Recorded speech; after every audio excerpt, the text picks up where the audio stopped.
When he ascended on high, he led a host of captives and he gave gifts to men. Hello, friends. I'm Paul Hahn with Mission in North America, and happy Ascension to you. It's easy as an evangelical modern Christian to sort of drop the Ascension out of the great narrative of the gospel. We forget the Ascension. C.S. Lewis said a long time ago that in some ways he'd like to forget the Ascension. It feels a bit embarrassing to think of our Lord ascending up into the sky like a hot air balloon. But it's not embarrassing. It's part of the great wonders of the gospel.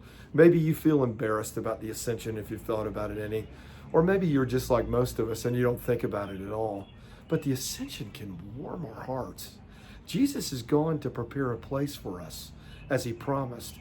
We have a real man, fully God, yes, but also fully man, perfected in resurrection glory, seated in the heavens. If our head has gone before us, we, the members of his body, will follow. Where Christ is gone, we will ascend as well. More than this, he's ascended on high so that we can all universally, as his church, by his word and by his spirit, which he has poured out, worship him. He told Mary Magdalene right after the resurrection, don't cling to me now.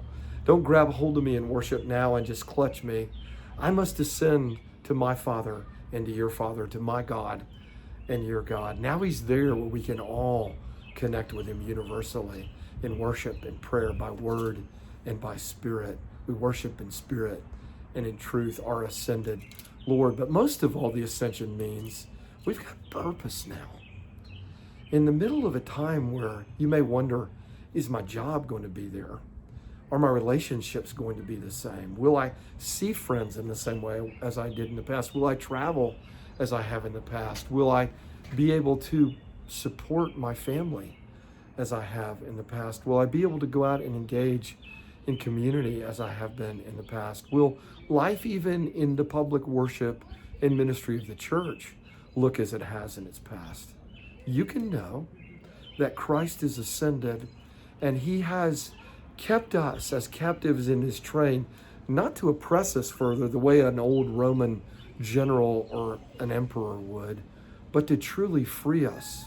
We're enslaved to Jesus as his captives, to truly be freed as his sons, as his daughters, as his ambassadors of the gospel. And he gifts us from on high as he ascends his spirit and all the fruits of his spirit and all the gifts of his spirit to love and to serve in his name, in sharing his good news and in living it out. He has entrusted his ministry of the kingdom to us. So whatever your circumstances, whatever your challenges, physically, emotionally, financially, relationally, Jesus has ascended and said, Christian, I have given my ministry to you. I have gifted you individually as my follower and collectively as my church what you need to carry on my ongoing mission in the world. For Luke, as he wrote his great gospel narrative of the book of Luke, and then his second volume, the book of Acts, the Acts of the Apostles, the hinge point that he records at the end of Luke and the beginning of Acts, right, is the ascension of Jesus. Because that's the hinge point between Jesus being on earth and doing this ministry and Jesus ascending on high and giving this ministry to us. So may you know that joy, that hope, yes, that he's preparing a place, yes, that we can worship him now, yes, that he has won great victory over sin and death and misery, but that we share in his mission. We have purpose and value and meaning in life because we are carrying forward his mission. We at Mission in North America exist to strengthen the church, to grow and serve and multiply.